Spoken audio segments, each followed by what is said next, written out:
डेरा डाल के बैठे हैं अभी जो अमित शाह, तो बिहार में होम मिनिस्ट्री वहीं से चला रहे हैं, बिहार से। ये देश को वहीं से चला।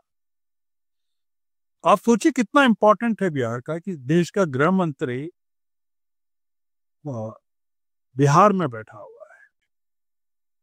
बिहार में बीजेपी को 40 में से सिर्फ 12 सीटें मिली थी। मैं जेडीयू की बात नहीं कर रहा हूँ, वो तो बैसाखी है। तो वो तेलुगु देशम पे बैसाखी है। ठीक। तो इस चुनाव के बाद वो बैसाखियां टूटने वाली हैं। हो सकता है कि मोदी जो है कांग्रेस को एक बार फिर डिवाइड कर दे।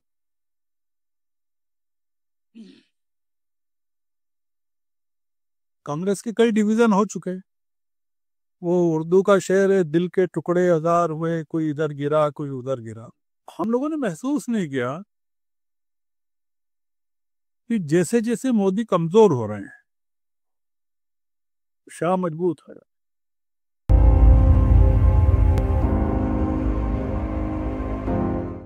नमस्कार, मैं हूं नीतीश त्यागी और आप हैं हरकारा डीप डाइव पर।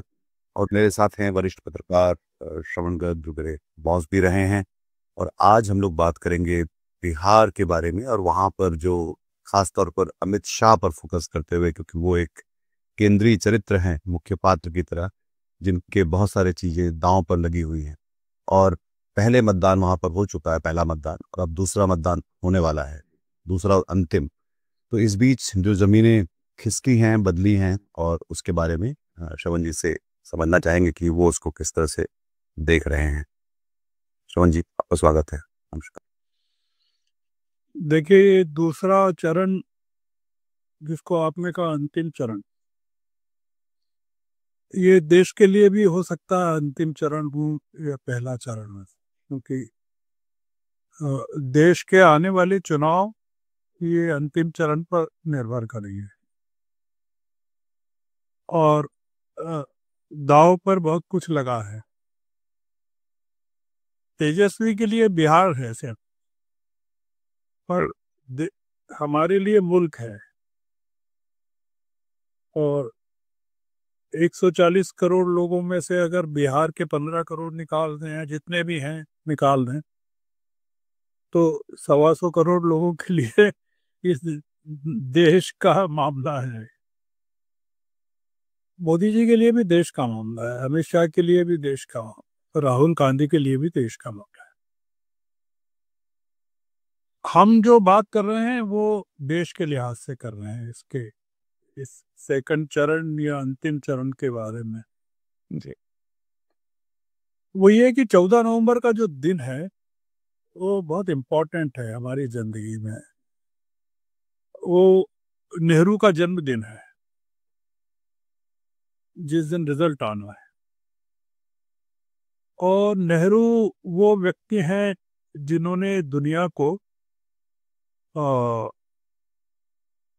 एक जो किताब दी है, उसका नाम है डिस्कवरी ऑफ इंडिया। तो ये जो क्षण होगा, जिसको हम बिहार में जिसके साक्षी बनेंगे, वो हमको ये तय करने में मदद देगा कि बिहार ने क्या तय किया है। वो जो सांप्रदायिक अधिनायकवाद है, कम्युनल अथॉरिटेरियनिज्म, उसको उसमें अपना कंट्रीब्यूट करना चाहता है, या उसके कंसोलिडेशन में मदद करना चाहता है, या उस उन रूट्स में, जड़ों में जाना चाहता है जिसमें नेहरू ने भारत को डिस्कवर किया था, और उसको रिराइट करना चाहता है उस डिस्कवरी को।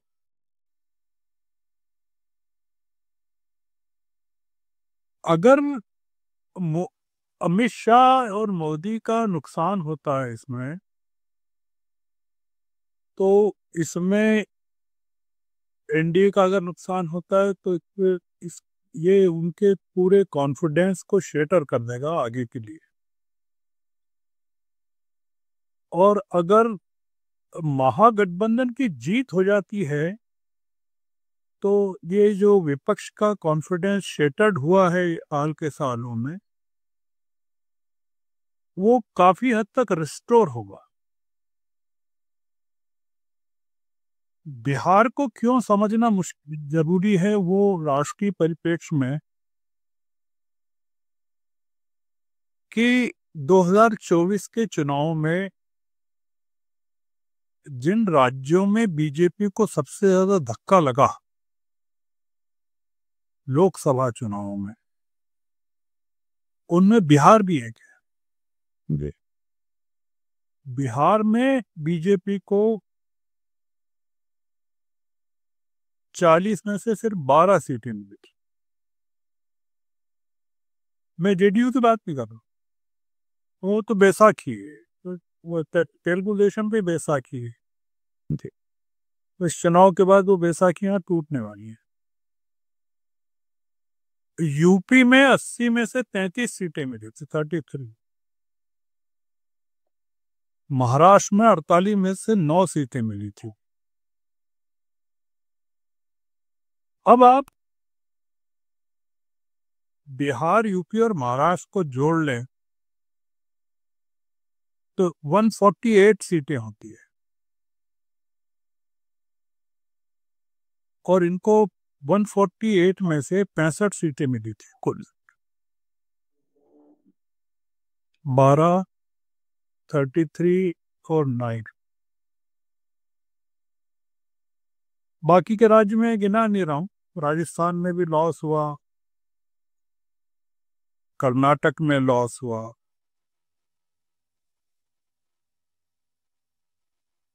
बिहार में अगर 40 सीटें, बिहार का जो चुनाव है वो विधानसभा का नहीं है, हम उसको विधानसभा का मान रहे हैं for technical reasons, legislative reasons. ये लोकसभा का चुनाव इन द सेंस कि इफ बीजेपी लूजेस तो आगे के लिए 40 सीटें खतरे में पड़ जाएगी।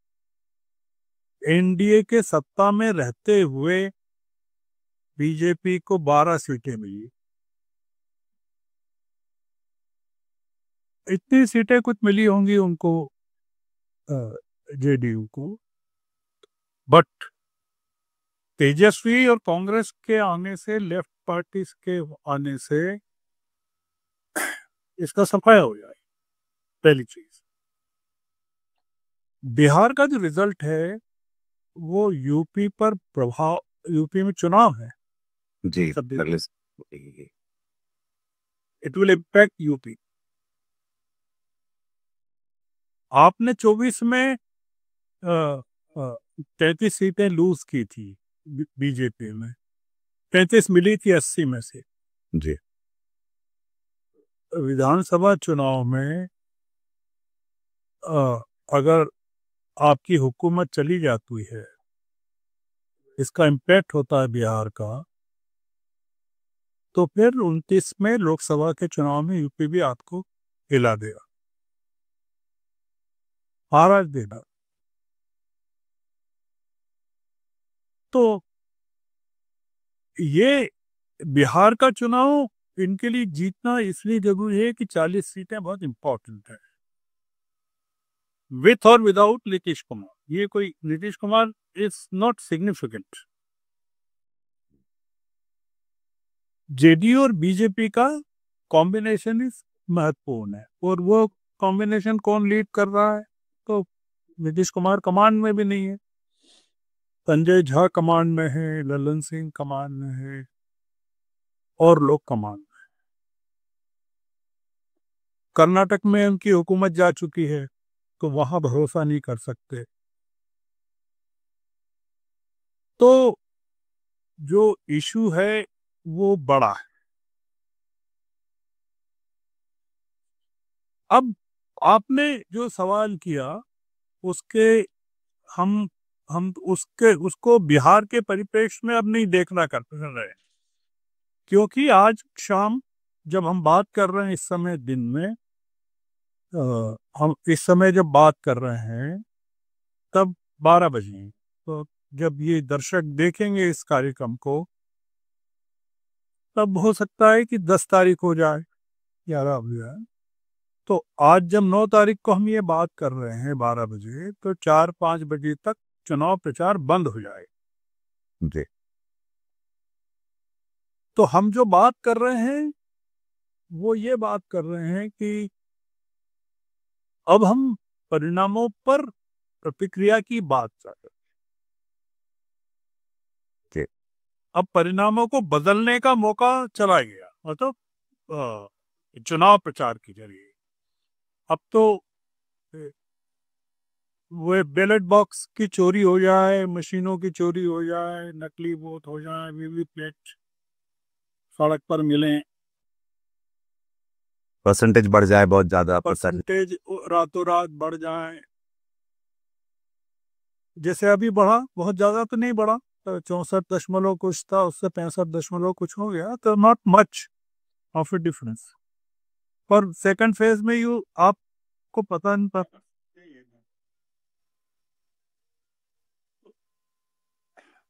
अब हम जो आपके हरकारा के डीप डाइव के माध्यम से जो समझना चाहते हैं, वो ये है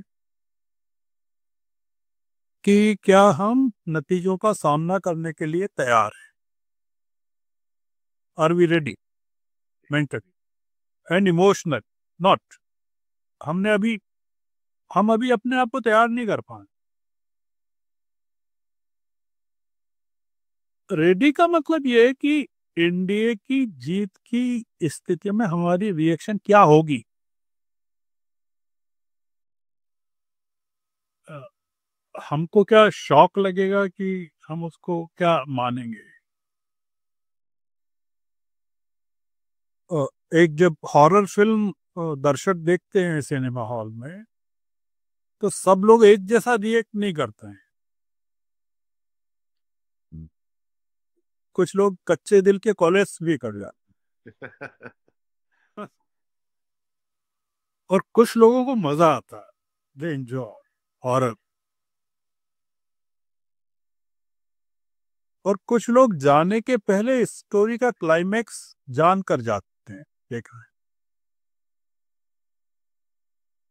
कि यार मैंने सुन लिया है क्या होता है, इसलिए डरेंगे नहीं अपन। तो you can divide the country into number of parts, कि कुछ लोग तैयार हैं, कुछ लोग भक्का खाएंगे, कुछ वगैरह। महागठबंधन की जीत में तो हमारी क्या प्रतिक्रिया होगी?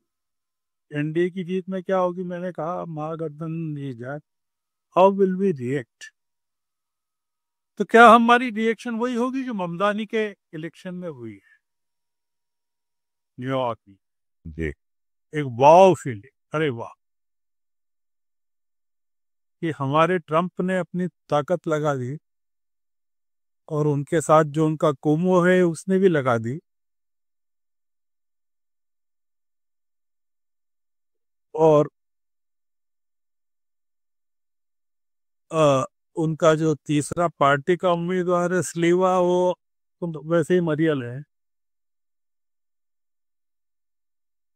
तो हमको क्या, एक जो जुबिलेशन होना चाहिए, वो होगा क्या? वो इसलिए कि जैसे ट्रंप ने किया, तो ये जो हमारे दिल, मतलब डेरा डाल के बैठे हैं जो अमित शाह, तो बिहार होम मिनिस्ट्री वहीं से चला रहे हैं, बिहार से, ये देश को वहीं से चला। आप सोचिए कितना इंपॉर्टेंट है बिहार का, कि देश का गृह मंत्री बिहार में बैठा हुआ है और प्रधानमंत्री बिहार कर रहा है। बिहार कर रहा मतलब कीप कमिंग एंड गोइंग, विहार कर रहा है गंगा में। अपोजिशन के खिलाफ जो कॉन्स्पिरेसी चल रही है, वो अनप्रेसिडेंटेड है, जिसको हिंदी में अभूतपूर्व का।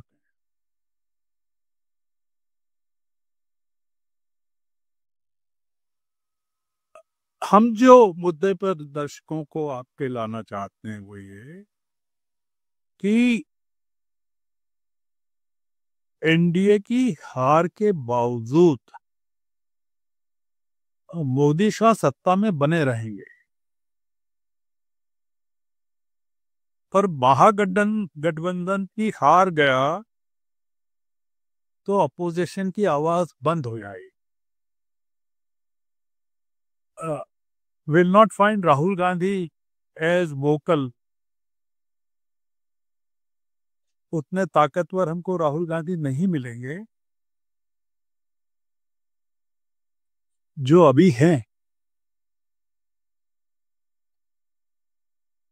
मैं इसलिए कह रहा हूं कि स्टेक्स कितने जबरदस्त हैं, और वो लोग जो वोट डालने वाले हैं 11 तारीख को, उनको क्या समझकर वोट डालना चाहिए, कि किसके लिए वोट डाल रहे हैं। Okay. जाति के लिए डाल रहे हैं, कि 10,000 रुपए के लिए डाल रहे हैं, कि देश के लिए डाल। Modi Shah will finish the opposition, triple the opposition, दिव्यांग बना देंगे विपक्ष को।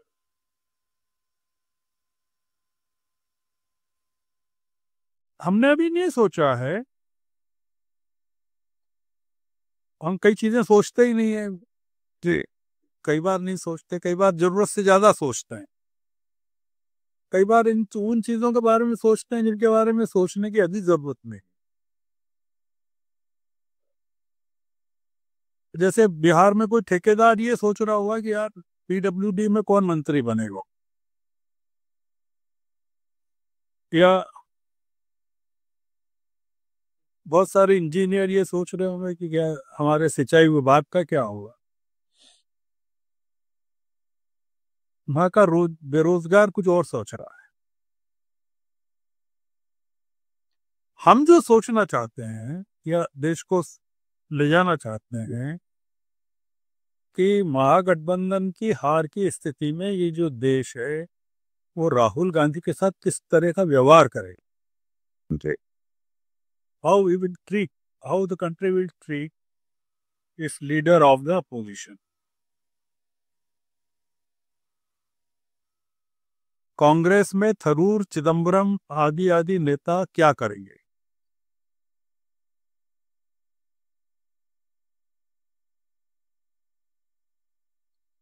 हो सकता है कि मोदी जो है कांग्रेस को एक बार फिर डिवाइड कर।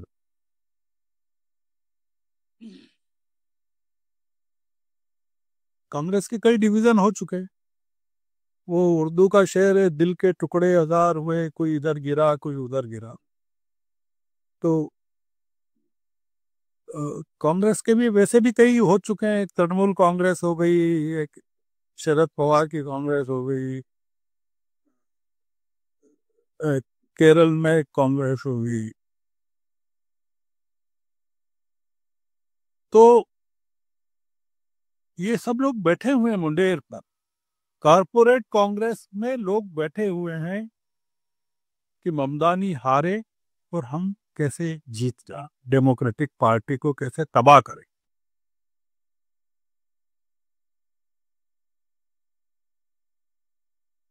क्योंकि हार की स्थिति में सबसे ज्यादा स्क्रूटिनी जो होने वाली है वो राहुल गांधी की होने वाली है बिहार में भूमिका को लेकर।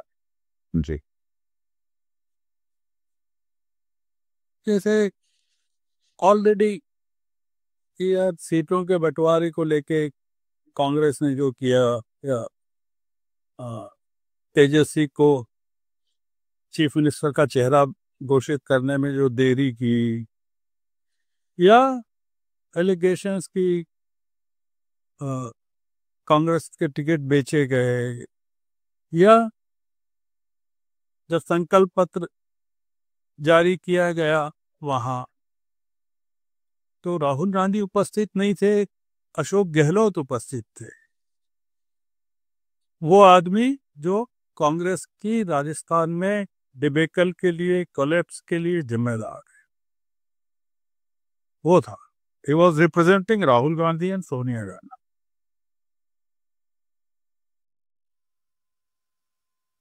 महागठबंधन की जो हार है वो उन युवाओं जैन जी 58% बिहार के, उनकी उम्मीदों पर, आशाओं पर तुषारपात होगा, जिन्होंने अपनी जिन्होंने अपनी अ, महत्वाकांक्षाओं के जितने आसमान हैं वो राहुल तेजस्वी के आश्वासनों के साथ नत्थी कर रखे हैं।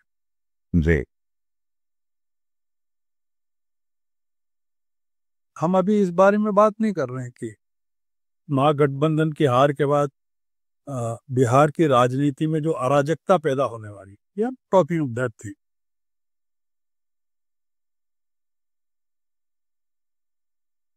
और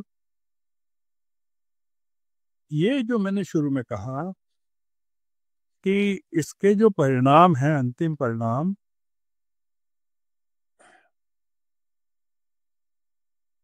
वो जैसे वुहान की प्रयोगशाला में जो हुआ, वो आजमाया गया कहीं और, जी।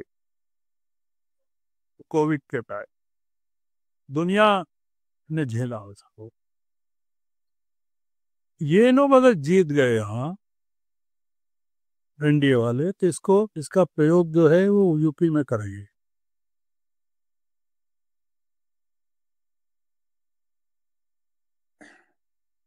तो ये जो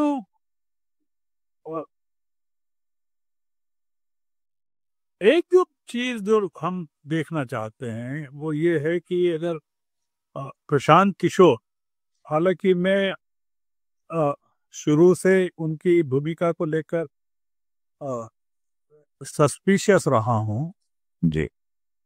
और मेरे पास कोई अपनी राय बदलने का अभी तो कोई कारण नहीं है, बट मैं एक बेनिफिट ऑफ डाउट ये देना चाहता हूँ, क्योंकि चुनाव प्रचार का आज आखिरी दिन है जब हम बात कर रहे हैं, कि प्रशांत किशोर ने अपने एनडीए के खिलाफ अपने हमलों में कमी नहीं की है।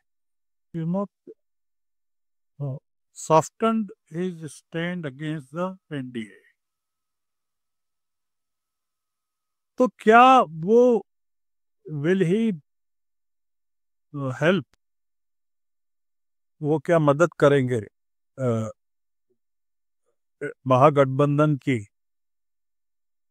कि he will contribute to creating chaos, political chaos in Bihar? बिल्कुल। आप कहेंगे मैं हम दोनों की नहीं कर रहे हैं, मत करिए, तो क्या करेंगे? chaos क्रिएट करें। तो आप ये चाहते हैं कि प्रेसिडेंट रूल हो या बिहार में?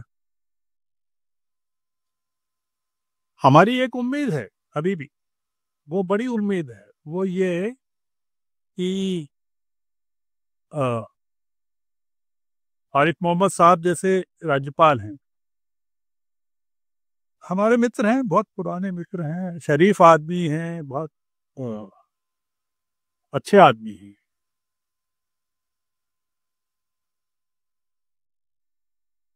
वो कुछ गड़बड़ नहीं होने दें। वो बीजेपी के साथ हैं, पर अ, वो वैसे एक अलग किस्म के आदमी हैं। तो इसलिए हमारी एक उम्मीद राज्यपाल भी हैं इस पूरे प्रकरण में।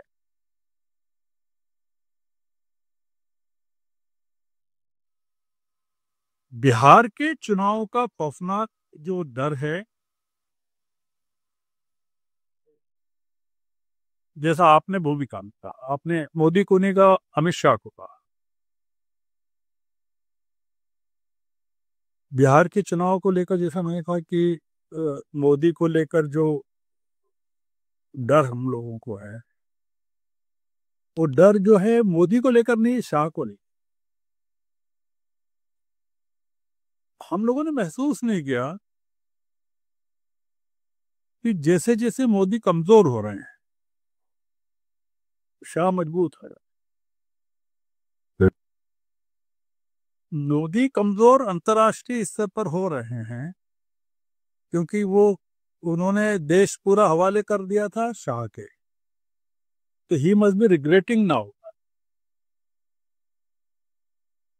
कि यार अपन ने बाहर तो डिपार्टमेंटल स्टोर खोल दिए और घर में तो कंट्री का डिपार्टमेंटल स्टोर अपन ने अमित शाह को सौंप दिया कि बाहर के तो सारे बंद हो गए और तो देश का था उस पर शाह साहब का कब्जा। उनकी छवियां उनके पास हैं। हाँ, तो अब इस चुनाव में जो स्टेक्स हैं बीजेपी की तरफ से वो मोदी जी के नहीं, शाह साहब के लिए।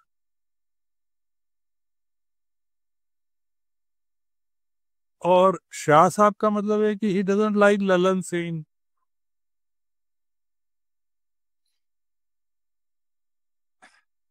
शाह साहब किसको लाइक करते हैं वैसे? ये भी किसी को नहीं करते, किसी को नहीं। वो वो वो योगी को भी नहीं करते,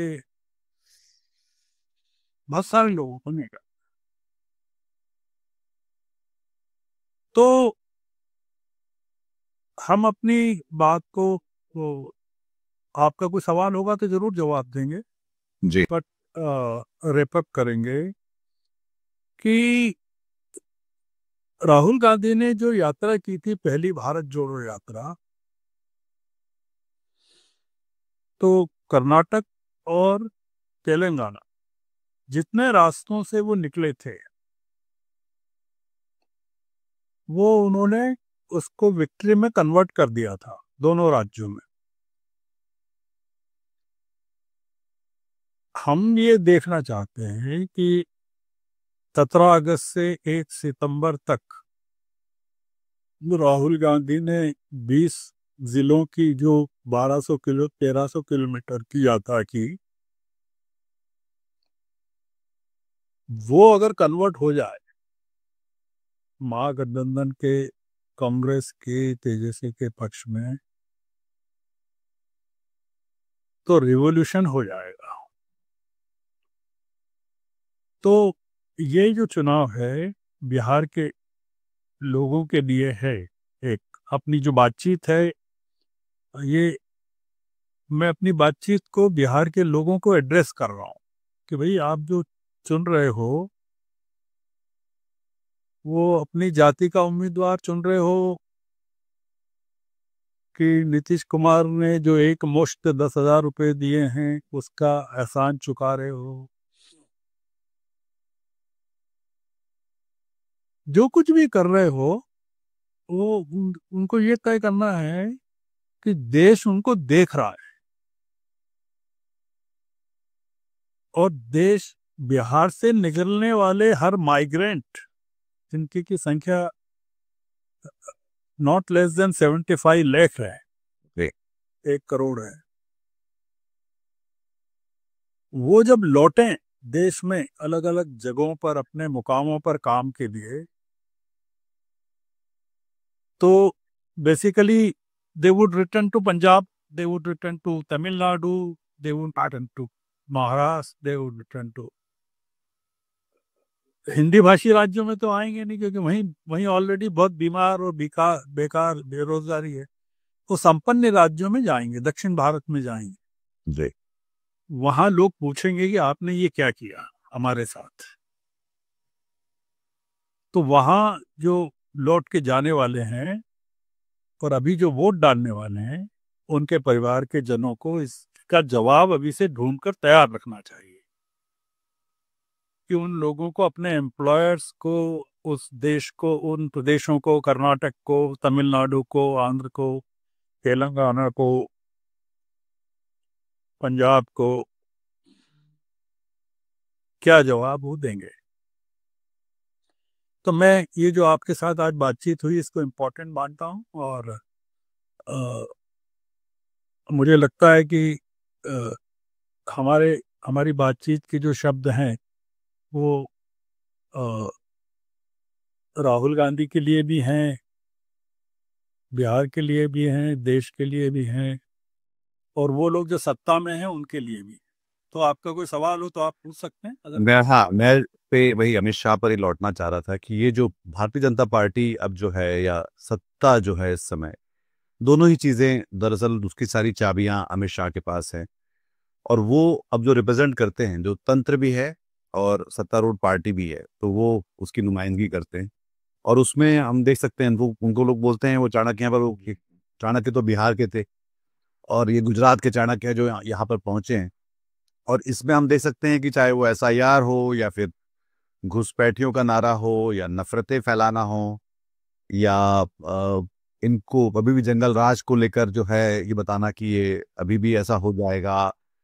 तो ये दरअसल जो भाजपा का जो नेता अमित शाह है, वो अपने गृह मंत्री को ही बता रहा है कि मैं जो है एक अक्षम गृह मंत्री रहा हूं, क्योंकि मैं ही क्या कर रहा था जब घुसपैठिए आ रहे थे, मैं ही क्या कर रहा था जब जो है जंगल राज की बात अभी भी लोग अगर कर रहे हैं। और जबकि जनरेशन्स बदल चुकी हैं बिहार की, बिहार अपने आप में बदल चुका है। तो ये जो इसको जो जो कि पहले भी एक बार हमने बात की थी कि कैसे अमित शाह जो है वो अब इंचार्ज की तरह करता करता जो है अब वो हैं भारतीय जनता पार्टी के की तरफ से। तो उसको बिहार और किस तरह से देखे जब वो वोट देने जा रहा है, क्योंकि अगर वो ये लड़ाई खासतौर पे साफ साफ दिख रहा है कि ये तंत्र और जन के बीच की लड़ाई है और देश को ये चुनना पड़ेगा कि वो मोदी शाह को चुन रहा है या वो भारत को चुन रहा है। तो इसलिए आप जो बात कह रहे हैं वो बहुत ज्यादा महत्वपूर्ण है और शायद ये बात हमको कहीं और किसी और तरह से सुनने को भी नहीं मिलती है कि दांव पर क्या लगा हुआ है। तो उनके लिए तो ये जो तंत्र है ये दांव पर है, क्योंकि अगर ये नहीं रहेगा तो फिर तंत्र भी नहीं रहेगा। और जो वोटर है उसके लिए ये दांव पर है कि देश ही उस तरह से शायद नहीं रहेगा जैसा कि हम जिस तरह से जानते रहे हैं, खासतौर पर वोट चोरी के बाद। और जिस तरह से प्रशांत किशोर के यहाँ भी उन्होंने भी चख लिया होगा इसका जो स्वाद है, जब उनके 5 उम्मीदवार बैठ गए चुनाव से जस्ट पहले। और तो इस पूरे जिसको बोलते हैं ना कि जो उन्होंने जो पपेटियर और जो कठपुतली बना के चलाते हैं पूरा उस तरह से, तो उस डैशबोर्ड को जब आप बैठे हुए देखते हैं हमेशा को, तो आप कैसे उसको समराइज करेंगे? देखिए, मौर्य साम्राज्य के समय एक नंद था, राजा नंद। एक चाणक्य था। वो चाणक्य बहुत ही जिसको कौटिल्य भी कहते हैं या विद्वान था। वो एक चंद्रगुप्त को ढूंढ के लाया था कहीं से।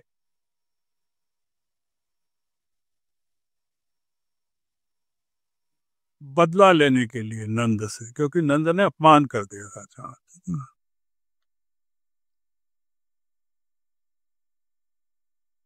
इस मामले में चाणक्य खुद ही चंद्रगुप्त है।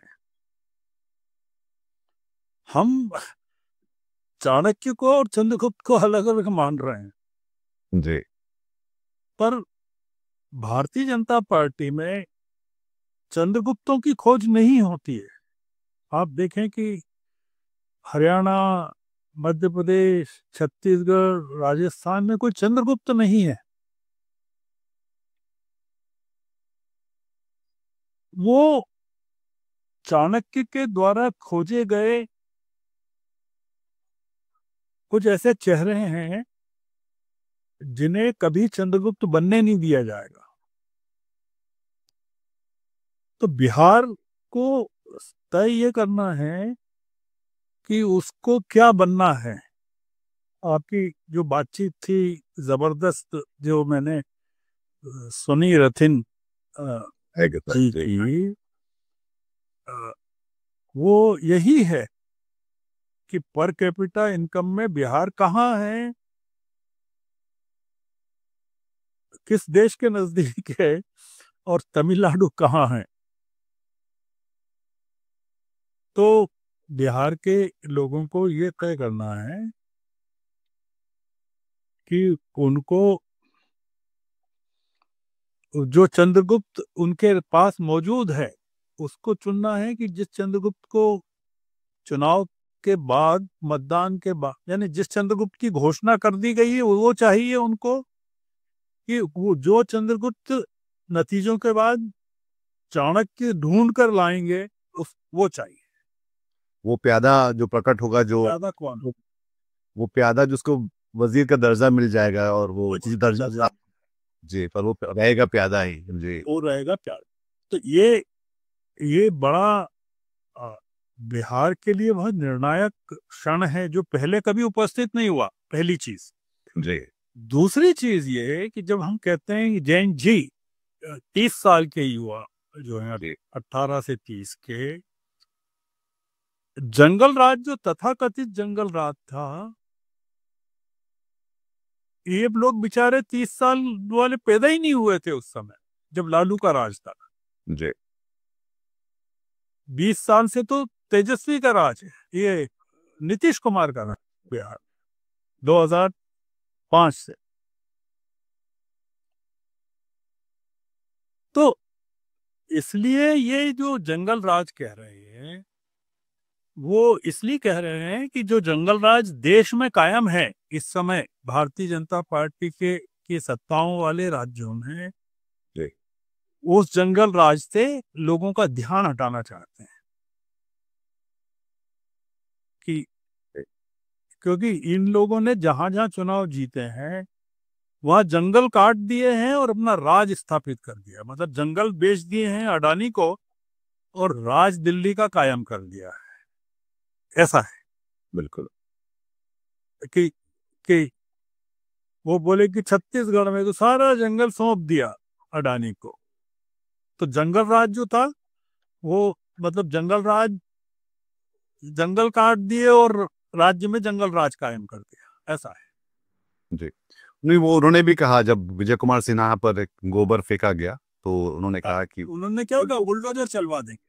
जो योगी ने भी कहा कि यहाँ बिहार में बुलडोजर आने वाले हैं, और वो ये कह रहे हैं वो अपनी ही कॉन्स्टिट्यूंसी में अपने सिक्योरिटी गार्ड से बोले गोली मारो इन लोगों। आप सोचिए कि ये उनका मुख्यमंत्री है जो जी, वो अपने सिक्योरिटी गार्ड से कह रहे हैं कि तुम खड़े क्यों हो, तुम कर क्या रहे हो, तुम गोली नहीं चला सकते। तो आपको याद होगा या दर्शकों को याद होगा कि जब बुलडोजर बहुत पॉपुलर हो गया था योगी का, तो शायद न्यू जर्सी में या कहीं पर बुलडोजर का जुलूस निकाला गया था।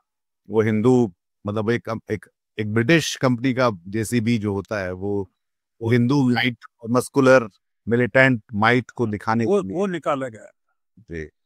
तो आप सोचिए कि अगर ये लोग जीत गए तो बुलडोजर नहीं लगेगा, वो बिना बुलडोजर के ही सब कुछ राख में मिल जाएगा जी।